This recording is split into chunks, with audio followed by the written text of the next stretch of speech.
อันต่อโดยนั่นแหละเจ้าของเฮือนเพิ่นน่ะบ่อยู่บ้านดงเนี่ยข้างๆเฮือนอารมณ์ดีเศร้าเดือนละ2 ล้านอันนี้นะเดือน2 ล้านเดือนละ2 ล้านได้เลยบ่เทิงบ่ฮอดเดี๋ยวเอาไม้ต่อเอานั่งเดี๋ยวมันว่าผ้าตัดเดี๋ยวต่อเดี๋ยวมันว่าไปซื้อกับข้าวมาให้เจ้ากินก่อนเอาน้ำอย่างแน่น้ำเป๊ปซี่กินบ่เป๊ปซี่น้ำยังก็ได้ซื้อแต่น้ำกินก็ได้ได้น้ำกินก็ได้เนาะ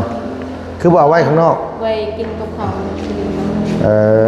เอาจานน้ำเอื้ออะไรมาเลยเดี๋ยวต้องกวดทั้งน้ำได้พี่น้องกันนี่แต่ก็ให้น้องเพิ่นน้ำของน้ำคือบ่แก้เสื้อแขนยาวไว้ก่อนใส่หัวบ่ได้ดูเสื้อฮะโอ้แก้รถแบบนั้นทั้งอยากเห็นบ่หยอกเด้อพี่น้องเด้อบ่หยอกน้องเพิ่นเสื้อแขนสั้นก็ไว้ซื้อใส่มาใส่ในเสื้อกาเอาเบิดมันต้องมันว่าหาไม้ต่อเอาไม้ให้มันยาวๆเนี่ยนะกระจังอันนี้เนาะโดยนี่แหละน้องๆเขาว่าบ่ย่านบ่ไปสั่นจักสิย่านอย่างแล้วเฮือนในห้องนอนข่อยได้ซั่นได้เตียงนอนว่าสิซื้อชนะมาใส่เอาว่ะสิอยู่นี่โดนเติบได้หัวไว้บัดนี้น่ะอยู่สิอยู่หลายเดือนหลายปีเต็มอยู่ดอกพี่น้องเอ้ยคันว่ามาอยู่เซโปนก็สิเซาถิ่มไว้เลยแหละเห็นไหมตะกี้นี่มันนี่ระเบิดมาอยู่นี่นะคนเก็บกู้ระเบิดมาอยู่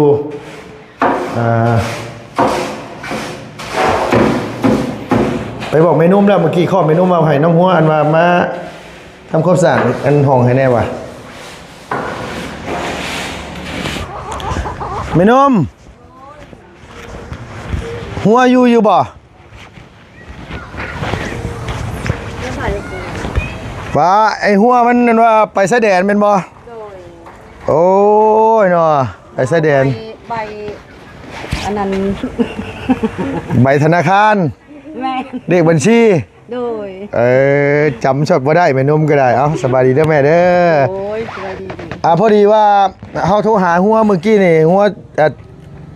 อยู่บ้านดงโดยเฮาว่าสิให้น้องเพิ่นทำความสะอาดให้เฮาอยู่บ้านดงค่ะโดยมาครอบแม่ก่อนยันว่าลูกสาวไปไสดนแท้บ่มาจักเทื่อสิว่าอีกแหละโดยพอดีว่าสิให้น้องหัวเฮ็ดความสะอาดให้เฮาชาวบ้านอยู่บ้านดงได้เป็นดังแล้วให้น้องไปทำความสะอาดก่อนว่าหาเพิ่นนั่นแหละต่างจ้างต่างหาอะไรพี่น้องเอ้ยซอยกันบุดหัวถ่ายอยู่พุ่นนี่ล่ะโดยสบายดีนั่งอันมีผ้าอยู่บ่ล่ะผ้าทางหญ้านี่ผ้าตะขอแม่เอามาให้เฮาเนี่ยเฮายืมก่อนเนี่ยโดยมันมาเฮือนน้องหัวพี่น้องเอ้ยโอ้ยเนาะกองแพนเพิร์ดผู้ใดอีกแล้วมาที่นี่นะบ่มันเป็นกองแพนเพิร์ดผู้ใดอีกพี่น้องเอ้ยนี่นะเนาะใส่เบิ่งก่อนลุงเหิมชาแนลอ๋อโดยอันนี้ของลุงเหิมเพิ่นฝากมาสาขาเซโปนพอดีว่าไปเอามาพี่น้องเอ้ยเนาะแต่ว่ามันสิมีของภายในอยู่ในนี่เดี๋ยวจะมาเฉลยกันอีกเท่านึงเพราะว่าตอนนี้นี่พ้าวอันว่าไปทำความสะอาดเฮือนก่อนให้น้องวุฒิเพิ่นไปทำความสะอาดเฮือนให้กำลังหัวซ่อนรถลุงไปได้หลายขี่รถลุงไปเนาะได้อยู่แล้วว่ะไปงั้นบ่เสียเวลาโดยพี่น้องเอ้ยเนาะมีแต่ว่าสิพาบ่เฮาสิไปกินอยู่พุ่นหัวถ่ายอยู่พุ่นหัวว่าหัวหิวข้าวพามาเด้อว่าซั่นหิวข้าวแห้งว่าซั่นว่ากล่องอันนี้ป้าไว้นี่ก็ได้แม่เอ้ยเดี๋ยวมื้อแลงเฮาสิมาแกะเบิ่งมามันแม่นของไผน้ำแน่อยู่นี่เจ้าว่าของแม่นมบ่จักเด้อเอาพี่น้องเนาะบ่บุญมันป้าแยกกันก่อนพี่น้องเพราะว่าเพิ่นลงไปซื้อผ้ากระจาดให้น้องอ้อยพี่น้องเอ้ยเนาะเดี๋ยวลุงสิขึ้นไปพุ่นแหละพาพี่พาน้องไปเบิ่งบ้าน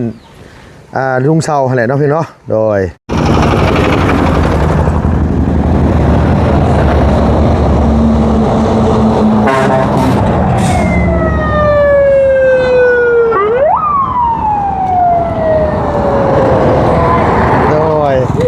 สบายดีเราพี่น้องรอทางน้องหัวมาแต่แสดง ไว้ใส่เพิ่นมาทำความสะอาดบ้านให้เซาอยู่นี่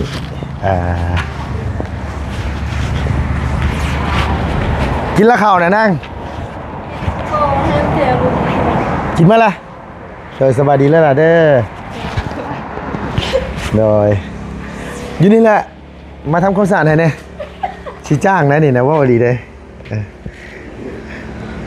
ได้อยู่ป่ะเข้าไปเบิ่งทางในวิวเข้าไปทางไหนนั่งทางพี่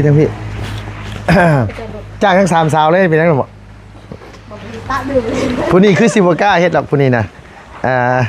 นี่ได้จ้า ก้า เดี๋ยวว่าเนาะเป็นแต่สะอาดก็ได้เว้ย ทางบน ฮะ ลุงทางให้ลุง เดี๋ยวเขาเอาผ้ามาแล้วเดี๋ยวเขาทางเองนี่เขาทางเองตัวนี้นะเดี๋ยวเขาทางเองไม่ยากหรอกนี่นะโดยพอดีแหละชิเจ้ามาบ้านดงชิเจ้าก็แวะมาหนึ่งข้าวให้กินได้เด้อสิได้อยู่ผู้เดียวได้นี่นะหกบ่เฮ้ยเพิ่นยังบ่ทันได้มาเดินสายไฟให้ซ้ำบ่น่ะ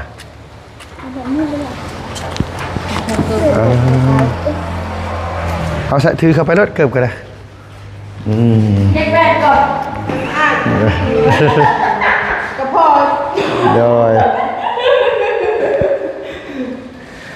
เอามันชิเป็นแต่แล้วอยู่อะไรให้ทำความสะอาดมาเนี่ยฮะ ตัดก่อนเลยเนาะ ปัดก่อนเนาะเริ่มต้นนี่เดี๋ยวอันเขาซื้อมาใหม่อยู่อันนี้นะ เอาไปพอเป็นเดียว เดี๋ยวไปเอามาเอื้อนเร็วล้มดีมาอีกอันหนึงก็ได้ ตั้งเงินออกไปเลยเนาะ โดยประตูหน้าต่างนี่ต้องเปิดบ่นางหรือว่าได้ต้องเปิดออกเนาะประตูหน้าต่างนี่เนาะ เปิดเอา ต้องเปิดออกเนาะเขาจะกวาดเนาะของเงินเรียน ฮะอันไหนก็เอาเจ้าเอาเมื่อเลยเขาสินอนใช่ซะเนาะป้อขี้เหงื่ออันว่าฝุ่นพี่น้องมาเทิงๆพวกสงสัยสิได้ไม่ต่อได้นี่นะ อย่างวุฒเป็นยัง ไม่พอมีเดือนทุกคนเลย ไม่พอยมีเดี๋ยวสิไปซื้ออันเฮือนลมดีก็ได้เอามาอีกอันหนึงน้ำต้องเอาน้ำนี่ในไส้เด้อน้ำในห้องน้ำเด้อนั่งเด้อเอาให้มันสะอาดได้เฮ้ย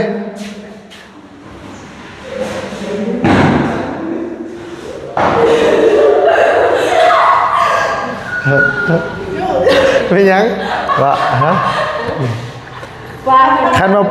ได้ยินว่าคันไปนุ่มลายหนีกับมานอนน้ำยีหนีก็ได้เด้อเอานอนผู้เดียวได้เลยเพื่อนหลับง่ายนี่นะ ลุงกระยาน ฮะย่านยาน อย่างที โอ้ยเข้ามาไปเห็นชัดขี่วันนี้มีผีเองแน่ เอาไปเอาทูนะ เดี๋ยวสิเห็นว่าอันนี้ก่อนอันตัวนั้นสิเอาไม้ต่อเนี่ยกวาดทั้งๆนั่นน้ำเนาะเดี๋ยวสิกวาดไม่กันพลอยเด้มีไม้พลอยอยู่เอามาอยู่บุญยิ้วเข่าบ่ ซื้อ กินยัง กินยังไม่ได้กินได้หมดทุกอย่างคือชิ้นแห้ง ชิ้นแหะเอาบ่เอาลาบบ่ เนี่ยมีการรับเดียวรับสุด ลาบสุด เอาซื้อแต่เร็ว เอาน้ำยังเข้าใจน้ำกิน อนามัยมันมี4 โมง 5 โมง 4-5 โมงพอแล้วมื้อนี้นะโดย ไม่ใช่6 โมงจะ ฮะ ระบายแล้วดิ โดยกุญแจนะเดียวอันว่าดุ้งเสียไปเอากุญแจน้ำเพลินมานี่มีแต่ว่าเปิดหน้าต่างโอ้กันพลอยมัน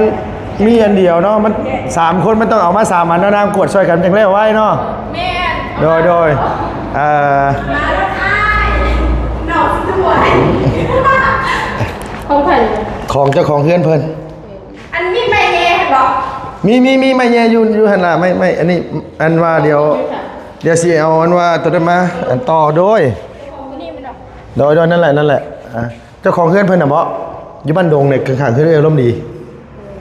เศร้าเดือนละ2 ล้านอันนี้นะ เดือน2 ล้าน เดือนละ2 ล้าน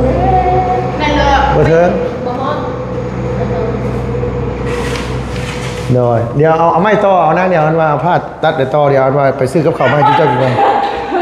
เอาน้ำอย่างแน่น้ำเป๊ปซี่กินบ่เป๊ปซี่น้ำอย่างก็ได้ ซื้อแต่น้ำกินก็ได้บ่ซื้อ ได้น้ำกินก็ได้เนาะคือบ่เอาไว้ข้างนอก ไว้กินกับข้าว เอาจานน้ำเอื้อยๆอะไรมาเลย เดี๋ยวต้องกวดทั้งๆน้ำได้พี่น้องกันนี่แต่ก็ให้น้องเพิ่นน้ำของน้ำ คือบ่แก้เสื้อแขนยาวไว้ก่อนเถอะหัว คุณบริดูเสือ ฮะโอ้แก้รถแบบนั้นให้อยากเห็น โอ้หยอกเด้อพี่น้องเด้อโอ้หยอกน้องเพิ่น เสื้อแขนสั้นก็ไว้ซื้อใส่มา ใส่ไปเสื้อกาด เอาเบิดมันต้องมันว่าหาไม้ต่อเอาไม้ให้มันยาวๆเนี่ยนะกิจังอันนี้เนาะโดยนี่แหละน้องๆเขาว่าบ่ย่านบ่ไปสั่นจักสิย่านอย่างแล้วเฮือน ตั้ เด้ งในห้องนอนคอยในซึ่ง ฮะ ในเตียงนอนเตียงนอน ว่าสิซื้อชนะมาใส่เอาว่ะ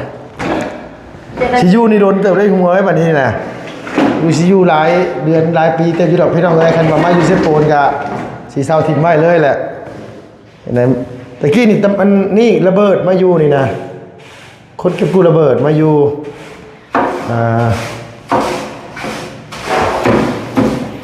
ไปบอกเมนุ่มแล้วเมื่อกี้ข้อเมนุ่มมาให้น้องหัวอันว่ามาทำความสะอาดอันห้องให้แน่ว่ะ คนอเมริกันนอนพอเขาดูในเตียงนอน โดยซื้อหยังเตียงนอนบ่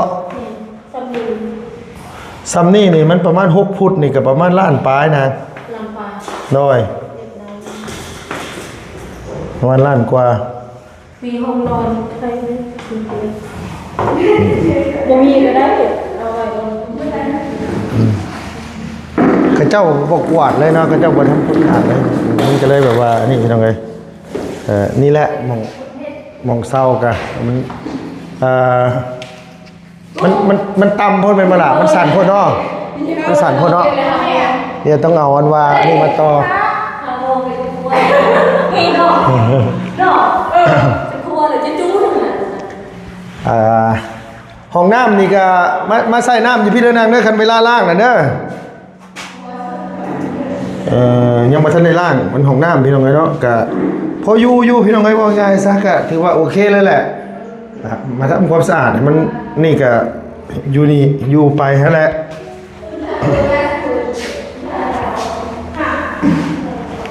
ทั้งพี่นี่เอากะเฮ็ดให้มันจับเจือนั่นแหละเนาะพี่น้องมันอยู่ที่ว่าคนอยู่ความสะอาดก็อยู่นำคนอยู่คือกัน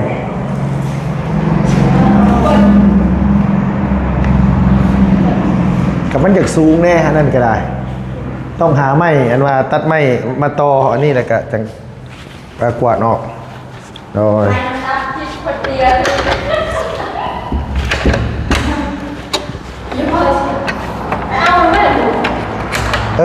ไปเดี๋ยวไปแป๊บนึง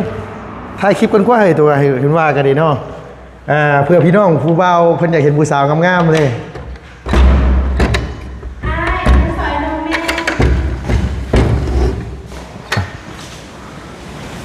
มันแจ้งฮะโอเคอยู่บ่พูดพออยู่บ่พูดเนาะเฮายังบ่ทันฮะห้องนอนเอ้าไปนอนดิเด้บอกไปหนักออนเตียงไปนอนไปเตียง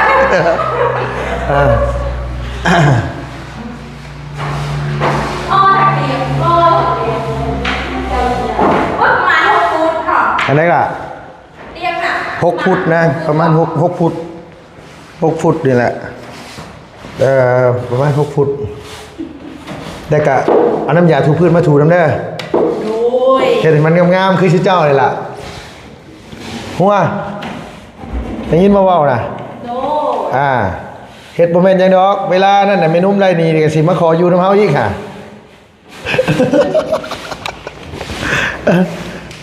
ไปครอบแล้วพี่น้องเอ้ยอันน่ะไปบอกพรวุฒิกับอันแม่น้องหัวแล้วเมื่อกี้นี่บอกว่า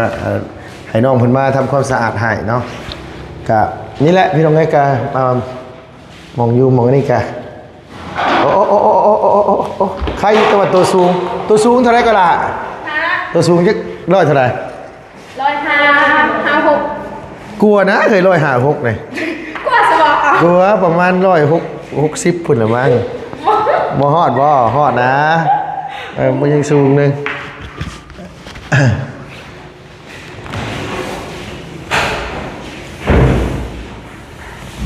เดี๋ยวสิไปเอาไม้มาต่อให้น้องเพิ่นก่อนพี่น้องเอ้ยเนาะอันมีแต่ว่าให้น้องเพิ่นทำความสะอาดให้มันแล้วแล้วก็สิไปซื้อกับข้าวกับน้ำมาให้กินให้น้องเพิ่นถูพื้นถูยางทั้งหลังบ้านพี่ก็โอ้เย็นสบายพี่น้องเอ้ยเปิดลมพัดวอยมีห้องน้ำคือกันทั้งพี่ก็ได้อันนี้ก็คือเฮือนครัวเก่าเพิ่นทั้งนี้ก็คือห้องน้ำแล้วก็เนาะยางไปนี่เอาก็เก็บกระกวาดเอาเขาแหละใส่ฟืนใส่ไฟต่อเอา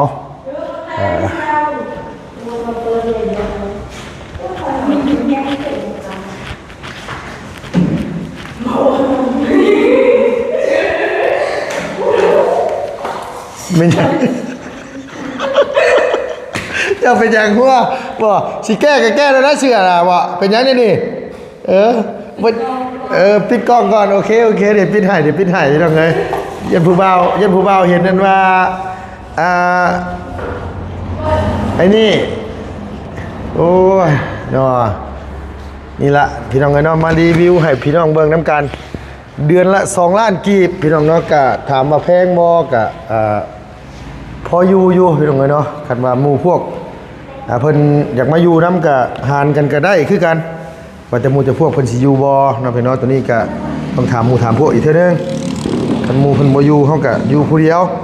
เฮ็ดไรพี่น้องเนาะมันนี่แหละแต่ว่าลุงชวนบ่บุญบ้านป่าแล้วบ่บุญบ้านป่าเพิ่นว่าเพิ่นอยากมาอยู่น้ำอยู่ถ้าสิอยู่น้ำกันก็บ่บุญหั่นแหละคันว่านี่ก็ได้เนาะโดยจังหน่อยไปหิวกันว่าโพดดอกเอาไม่กวดอีกแค่กันก็เอาอีก3 อันป่ะเอาอีก2นะโอเคเอาโอเคสบายดีป้าลุงเนี่ยโดยสบายดีด้วยพุทธน้องนั้นยังลืมซื้อแล้วมันยังหูซื้อสำเร็จนะอีหลาซื้อยังก็จะซื้อยังไปดิน่ะโดยมันนี่วงน้องวงซะไปน้องมาลีวงโอ้ยซื้อไปนางเอกบ่ล่ำเนาะพี่น้องเลยอันนี้ก็มาให้น้องเพิ่นมาทำความสะอาดซอยต่างหาต่างจ้างน้องพี่เนาะมาซอยกันทั้งแหละเห็นได้สามันผมมีคนเฮ็ดลุงกับมาเช่าบ้านอยู่เป็นหลังเอาบัดนี้นี่แหละน้องพี่เนาะก็อยู่ไปตามเกิดเฮาก็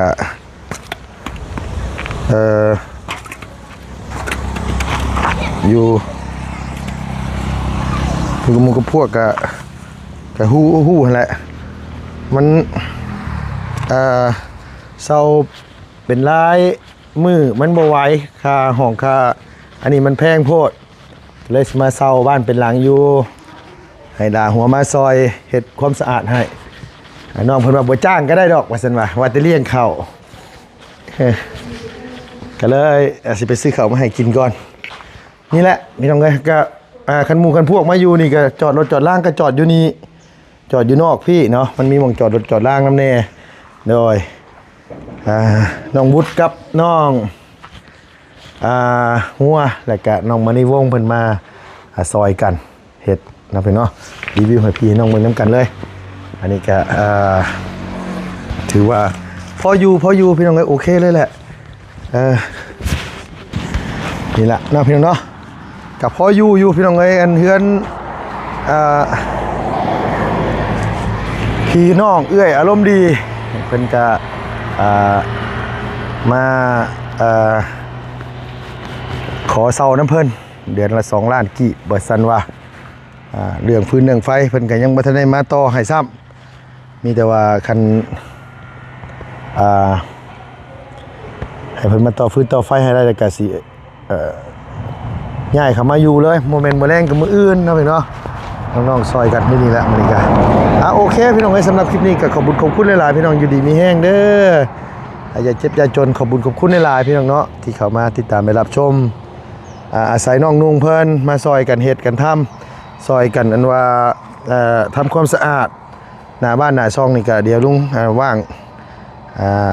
จากนี้ก็สิได้ทางหน้าบ้านหน้าช่องเนาะพี่น้องออกไปก่อนกลับมาอยู่น้ำกัน จะคนกระถาเบิ่งน้ำกันเนาะพี่น้องว่าหมู่พวกเพิ่นสิมาอยู่น้ำบ่คันเพิ่นบ่มาอยู่น้ำกะลุงกะสิอยู่ผู้เดียวตามนั่นแหละพี่น้องเอ้ยเฮ็ดได้ซะมันเสาห้องเสาหออยู่มันก็บ่ไหวมันแพงโพดมันเปลืองก็สิอยู่ผู้เดียวกันว่านี่ก็แต่ว่าบ่บุญเพิ่นรับปากแล้วล่ะบ่บุญมันป้าเพิ่นมาเพิ่นสิมาอยู่นำเพิ่นมาอยู่นำก็คล้ายแน่ที่ดอกเนาะ2คนหารกันก็สิบ่แพงปานใดเอาสำหรับคลิปนี้ขอบคุณหลายๆพี่น้องอยู่ดีมีแห้งเด้อสุขภาพพลานามัยแข็งแรงเนาะอย่าเจ็บอย่าจนน้ำไปด้วยสุขภาพพลานามัยแข็งแรงไปใส่มาใส่ก็ขอให้